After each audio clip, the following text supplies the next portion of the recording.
You know what's funny? A few years ago, if somebody had asked me what I like to do for fun, I don't know that I would have had a very good answer. And that's strange when I think about it now because I've always been somebody who likes things. I like reading, I like writing, I like journaling, I like music. I've always been a creative person. But somewhere along the way, life got so busy that I stopped paying attention to those parts of myself. Not because anything terrible happened, life just got full. There were kids to raise, schedules to manage, work to do, dinners to make, and all the little responsibilities that come with trying to hold everything together. And before I even realized it was happening, I had gotten so focused on being responsible that I stopped asking myself a really simple question: what do I enjoy?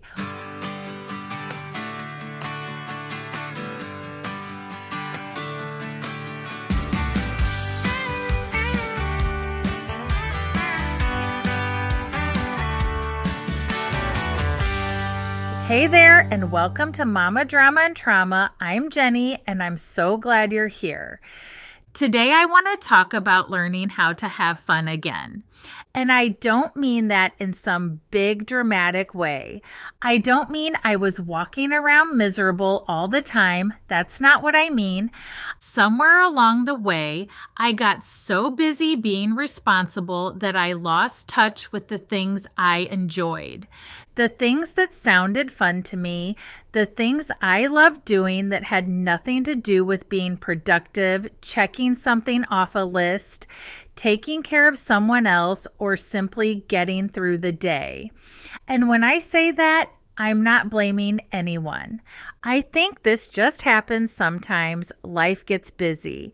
You're raising kids, trying to keep a family going, managing a household, working, keeping track of schedules, and making sure everybody has what they need.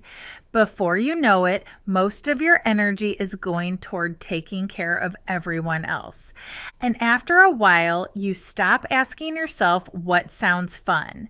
You start asking yourself what needs to get done next. Looking back, that's really what I've been thinking about lately. I've been thinking about what it felt like when the house started getting quieter and I suddenly had more time than I was used to having. I've been thinking about that moment when I realized I was tired of always being the responsible one. And maybe more than anything, I've been thinking about how I slowly started finding my way back to myself. Not all at once, not through some huge breakthrough moment, just little things here and there. Picking up a book again, writing more, spending time with my journal, turning music on while I'm making dinner, working on Mama Drama and Trauma, and realizing how much I love creating something meaningful. None of those things seem very significant at the time, but when I look back now, I can see they were all leading me in the same direction. Somewhere along the way, I forgot what I loved. When I look back now, I don't think I lost myself in one big moment. I think it happened slowly. Life just got busy. For years, my life was full. When I look back on those years, I can still picture how busy everything felt. I was raising 3 boys, helping run a business, managing a household, keeping up with school activities and sports schedules, making dinners, and trying to make sure everybody got where they needed to go and had what they needed when they got there. Honestly, most days there was always something going on. And I don't say any of that with regret because I loved being their mom. I still do. Those years mattered to me. They matter to me now, and they always will. But I can also look back now and see how easy it was for parts of me to get pushed off to the side. Not because I didn't care about those parts anymore, not because I made some big decision to stop doing the things I loved. Looking back now, I think I was always waiting for a season of life that felt a little less busy. I kept telling myself I'd get back to reading when the kids were older. I'd write more when life slowed down. I'd spend time journaling when there was finally a little breathing room. The problem was there never seemed to be much breathing room. There was always something going on. Somebody needed a ride, dinner needed made, laundry was piling up, work needed my attention. The boys needed my attention.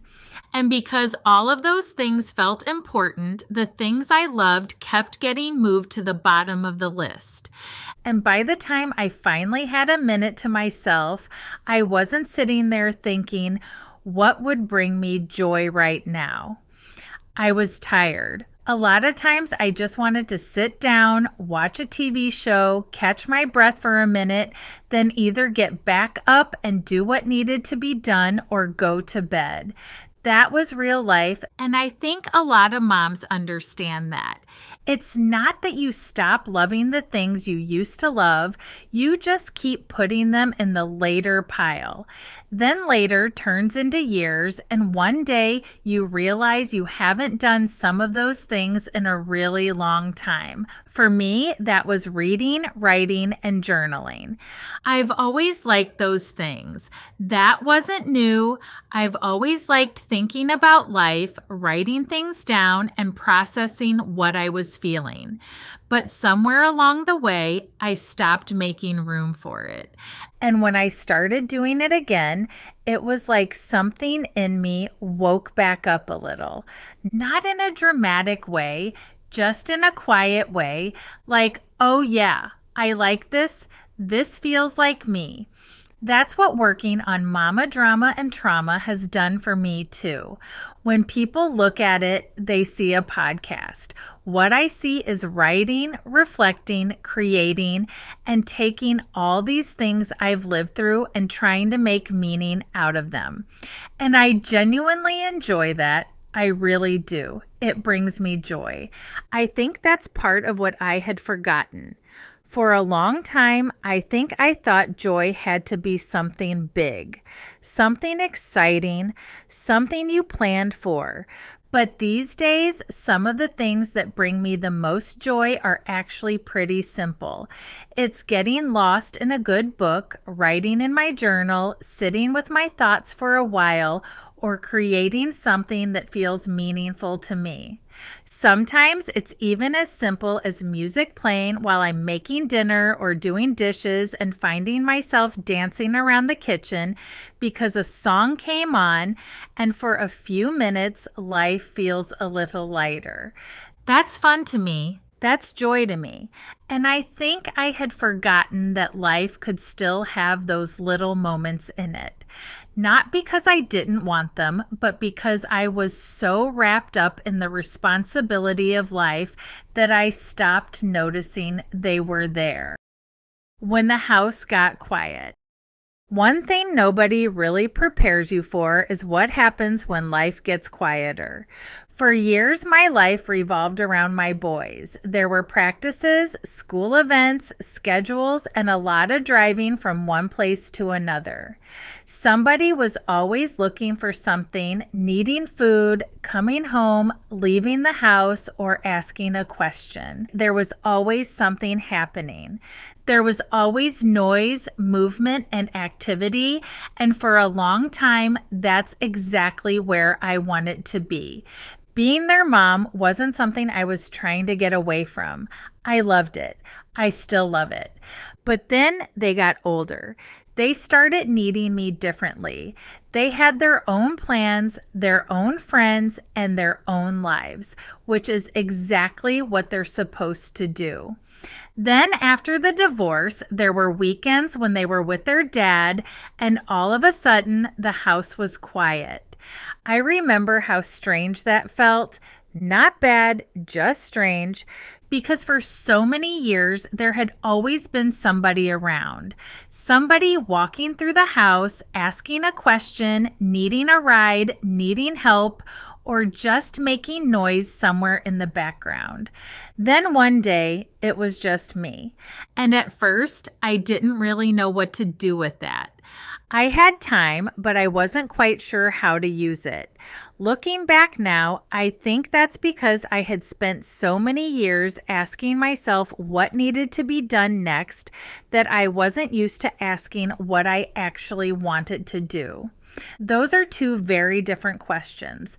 So when I found myself with a free afternoon, my first instinct was usually to find something productive, something to clean, organize, work on, or cross off a list. That's what felt familiar. That's what felt useful. That's what I had trained myself to do for years. But over time, I started realizing every free moment didn't need to be productive. I didn't have to earn rest or earn joy by finishing every task first. Sometimes that meant picking up a book. Sometimes it meant writing in my journal, working on Momma, drama, and trauma, sitting outside with my thoughts for a while, or turning on music while I was cooking dinner and simply enjoying the moment. And I know that may sound simple, but for me, it mattered because I was learning how to spend time with myself again. More importantly, I was learning how to enjoy the time I had to myself, and that wasn't automatic. At first, when the kids were gone, it was really hard. The house felt different. The quiet felt too quiet, and I missed all the things I had spent years being surrounded by. I missed the noise, the movement, and that feeling of knowing everyone was there. But little by little, I started learning how to use that time in ways that actually felt good to me. Not just to get things done, but to reconnect with myself. And that's been one of the surprising parts of this season. I didn't just have to adjust to the kids being gone sometimes. I had to get reacquainted with myself. I had to figure out what I enjoyed, what helped me feel calm, what sparked my creativity, and what made me feel most connected to who I am. And I'm still figuring that out. Some days I still slip right back into productivity mode. Some days I still catch myself thinking, okay, what do I need to get done? But I'm getting better at asking a different question too. What would feel good today? What sounds peaceful? What sounds fun? What would make me feel more like myself? That's been a really important shift for me because the quiet didn't just show me what was missing. It gave me space to start finding it again.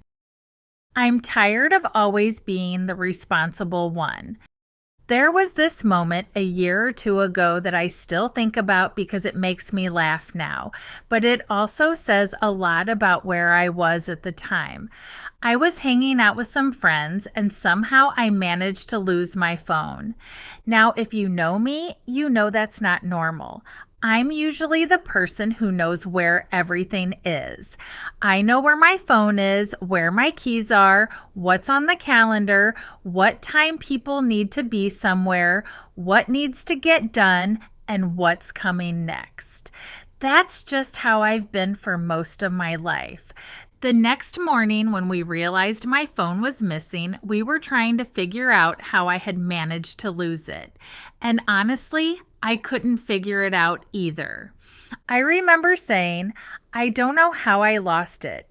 I'm always the responsible one, and I'm tired of being the responsible one. My friend joked that I wasn't doing a very good job of being responsible if I was losing my phone. And I remember thinking, I know, that's exactly my point. At the time, I was laughing about it, but there was a lot more truth in that statement than I realized, because deep down, I was tired of always being the responsible one. Not because I wanted to be irresponsible or stop caring, not because I wanted to stop being a good mom or stop showing up for the people I love.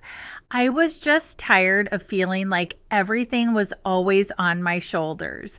And I don't even think I fully understood that at the time. Looking back now, I think it came out in that silly little moment because there was something underneath it that was true. For so many years, I had been the one keeping track of everything, the one remembering, managing, making sure things got done, knowing where everybody needed to be, and knowing what needed to happen next. And when you do that long enough, it just becomes who people expect you to be. You're the responsible one, the dependable one, the one who figures it out. And there's nothing wrong with that. Those are good qualities. But I think what I've learned is that when responsibility becomes your whole identity, it's easy to lose touch with the other parts of yourself. The parts that want to laugh, be silly, put music on and dance in the kitchen, read a book just because it sounds good, write because it helps you process life, sit with a journal and let the thoughts come out, or create something simply because it feels meaningful. And I think that's what I was trying to say that day, even if I didn't have the right words for it yet.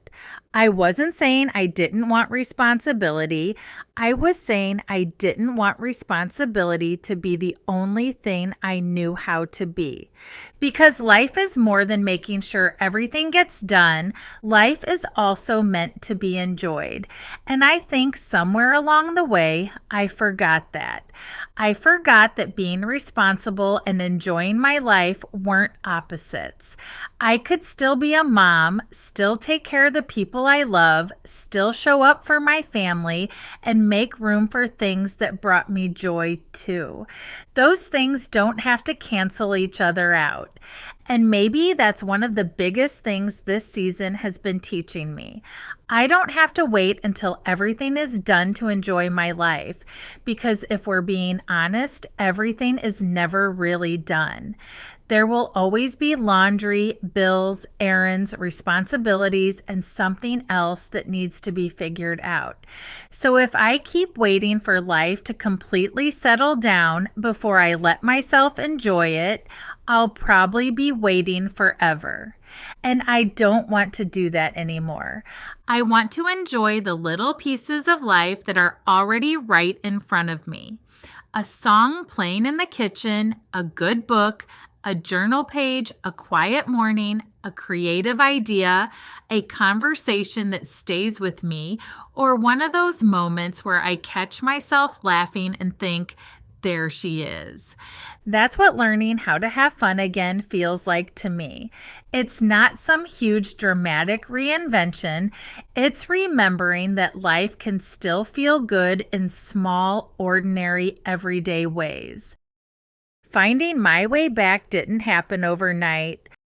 One thing I want to make clear is that none of this happened overnight. It wasn't like one day I woke up and suddenly knew exactly who I was again. I didn't wake up and think, oh yeah, I love reading. Oh yeah, I love writing. Oh yeah, I love journaling. It wasn't like that at all. Honestly, it took years. It took a lot of reflection, healing, trying things, and figuring out what fit and what didn't. Looking back now, I can see that it was all part of the process. After my divorce, I knew I needed to figure out what my future looked like.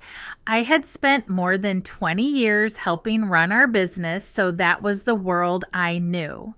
When I got my real estate license, I thought maybe that was the direction I was supposed to go. And I'm glad I did it. I learned a lot, met great people, and it helped me build confidence. But as time went on, I realized something. I didn't really love selling real estate. What I enjoyed was the marketing side.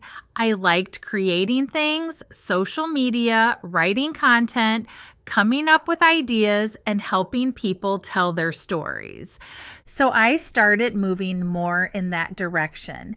And again, I don't think I realized what was happening at the time. I was just following what felt interesting, what felt enjoyable, and what felt like it fit me a little better. Then eventually that led me here to Momma, Drama, and Trauma.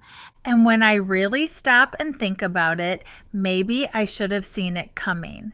Because if I go all the way back to elementary school, I loved writing.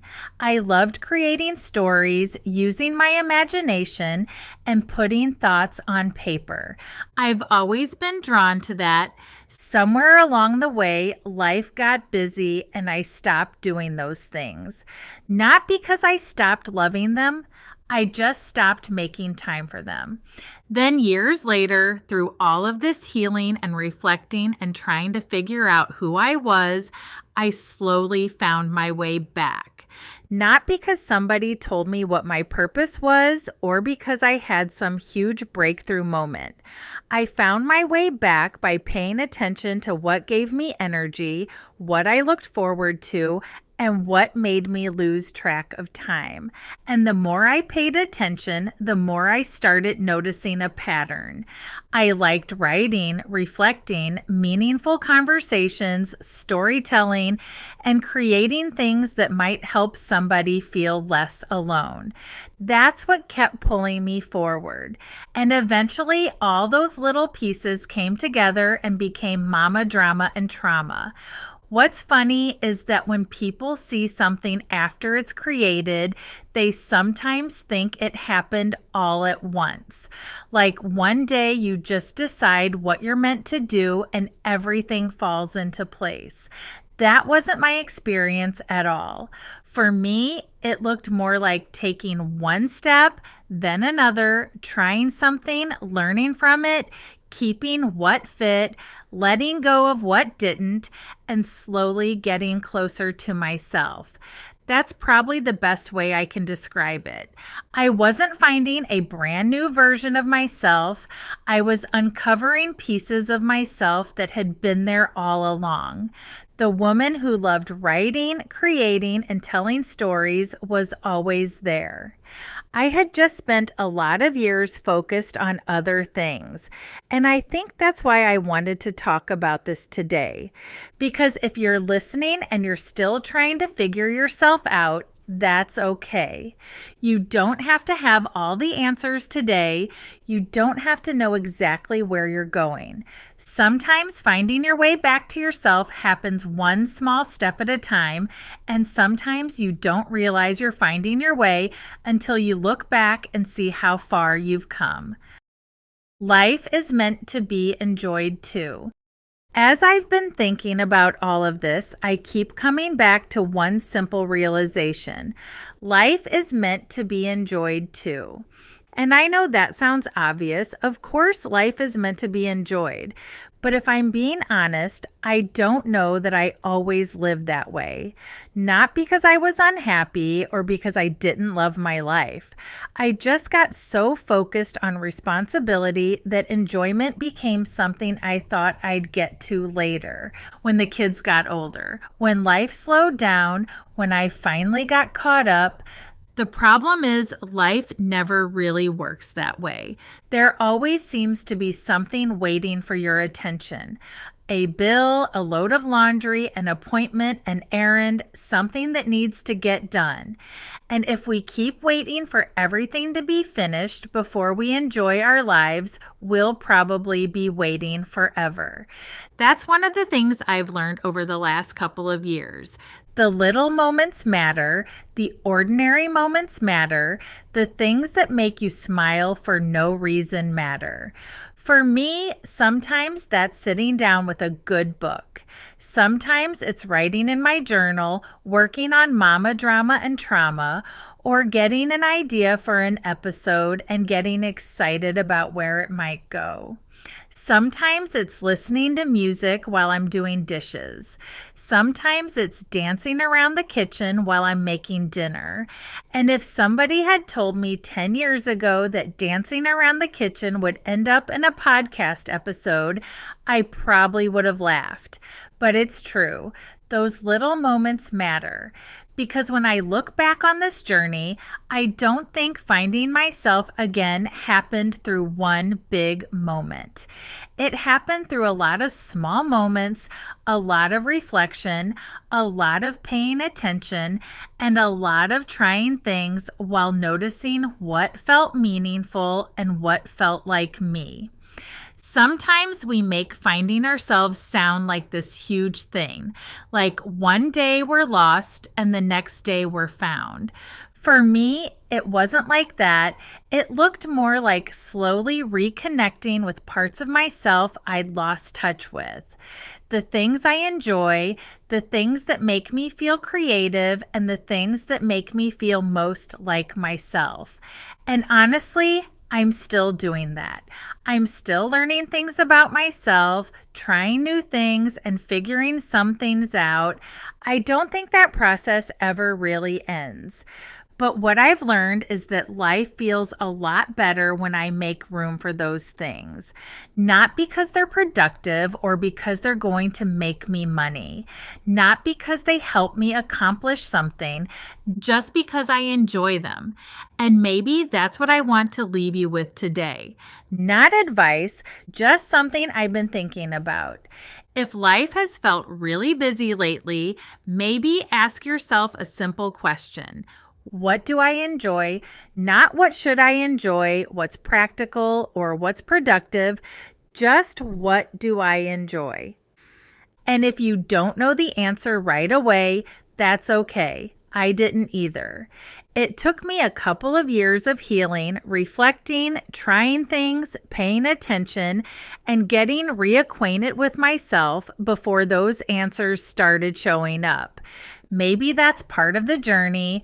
Maybe we don't find ourselves all at once. Maybe we find ourselves one small piece at a time. And before we realize it, those pieces start leading us back home. As I wrap up today's episode, I think what I've realized is that learning how to have fun again wasn't really about fun at all. It was about finding my way back to myself. For a long time, I was so busy taking care of life that I stopped paying attention to what brought me joy. Not because I didn't care about those things anymore. There just always seemed to be something more important that needed my attention first. And I don't think I realized how much of myself I had set aside until life got quieter. That's when I started noticing little things. I'd pick up a book and realize how much I'd missed reading. I'd sit down with my journal and feel like I was reconnecting with an old friend. I'd find myself working on mama drama and trauma for hours and realize I hadn't even looked at the clock. Those moments probably don't sound very dramatic, but when I look back now, they were telling me something. They were reminding me of who I've always been. The woman who loved writing stories as a kid, the woman who loved being creative, and the woman who could spend hours reflecting on life and having meaningful conversations was still there. Life had just gotten loud for a while, and maybe that's why this topic has been on my heart lately. Because I know I'm not the only one. I think there are a lot of people who have spent years showing up for everyone else, years being responsible, years doing what needed to be done. Then one day they look around and realize they aren't quite sure what they enjoy anymore. If that's where you are, I hope this episode reminds you that it's okay if the answers don't come all at once. Mine didn't. It took a couple of years of healing, reflecting, trying new things, changing directions, and slowly figuring out what felt right. Looking back now, I can see that every step taught me something.